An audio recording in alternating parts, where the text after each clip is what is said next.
You, John Fitzgerald Kennedy, do solemnly swear I, John Fitzgerald Kennedy, do solemnly swear that you will faithfully execute the office of President of the United States that I will faithfully execute the office of President of the United States and will, to the best of your ability, and will, to the best of my ability, preserve, protect, and defend the Constitution of the United States. preserve, protect, and defend the Constitution of the United States. So help you God.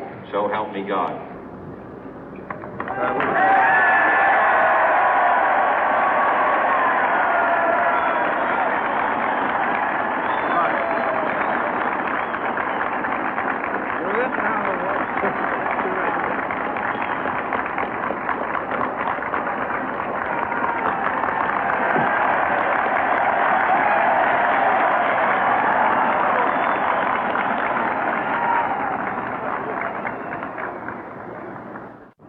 Vice President Johnson, Mr. Speaker, Mr. Chief Justice, President Eisenhower, Vice President Nixon, President Truman, Reverend clergy, fellow citizens. We observe today not a victory of party, but a celebration of freedom, symbolizing an end as well as a beginning, signifying renewal as well as change. For I have sworn before you and Almighty God the same solemn oath our forebears prescribed nearly a century and 3/4 ago. The world is very different now, for man holds in his mortal hands the power to abolish all forms of human poverty and all forms of human life.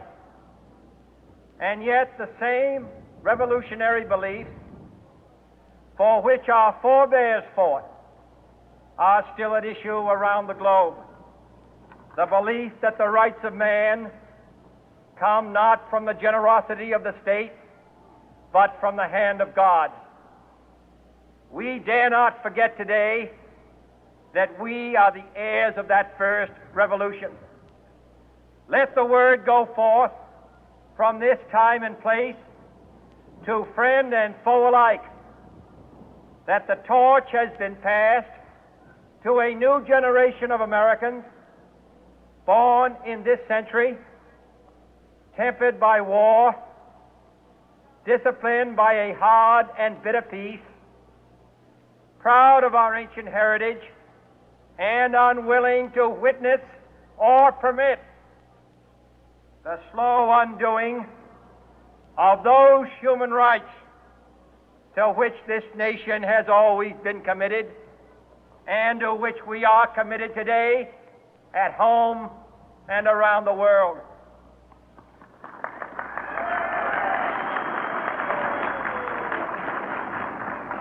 Let every nation know, whether it wishes us well or ill, that we shall pay any price, bear any burden, meet any hardship, support any friend, oppose any foe to assure the survival and the success of liberty.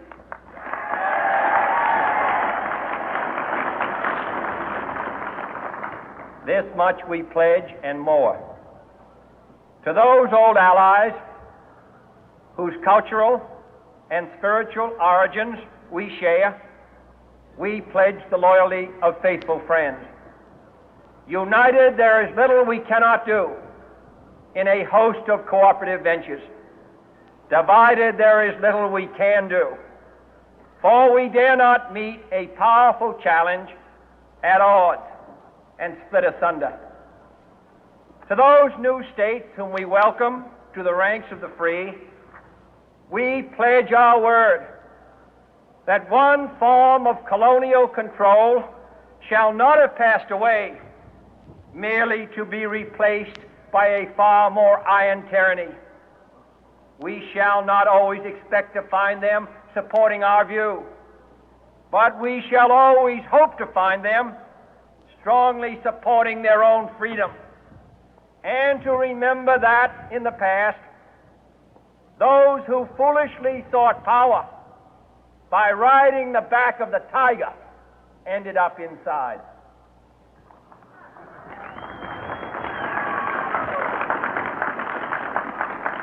To those people in the huts and villages of half the globe struggling to break the bonds of mass misery, we pledge our best efforts to help them help themselves for whatever period is required, not because the communists may be doing it, not because we seek their votes, but because it is right. If a free society cannot help the many who are poor, it cannot save the few who are rich.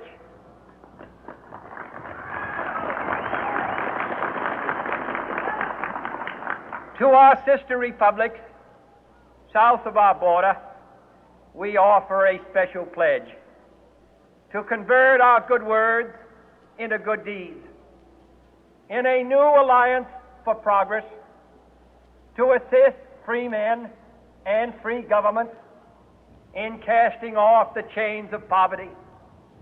But this peaceful revolution of hope cannot become the prey of hostile powers.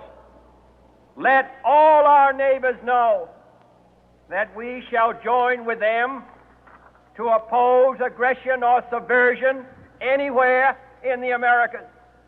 And let every other power know that this hemisphere intends to remain the master of its own house.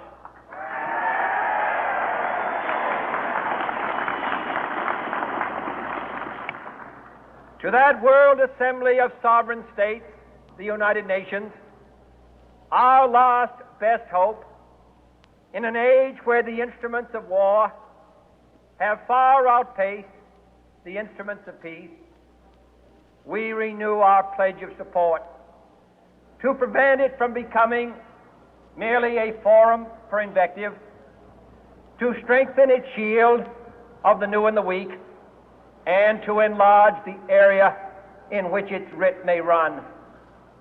Finally, to those nations who would make themselves our adversary, we offer not a pledge, but a request that both sides begin anew the quest for peace.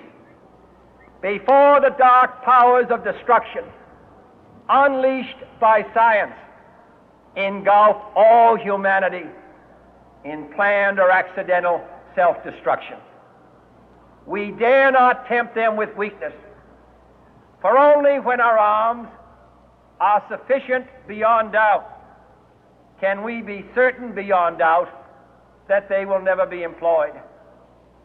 But neither can two great and powerful groups of nations take comfort from our present course, both sides overburdened by the cost of modern weapons, both rightly alarmed by the steady spread of the deadly atom, yet both racing to alter that uncertain balance of terror that stays the hand of mankind's final war.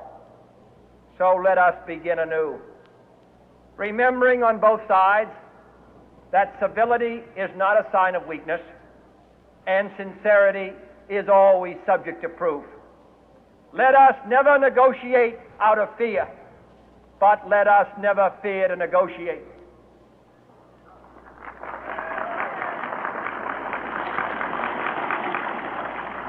Let both sides explore what problems unite us, instead of belaboring those problems which divide us. Let both sides, for the first time, formulate serious and precise proposals for the inspection and control of arms, and bring the absolute power to destroy other nations under the absolute control of all nations.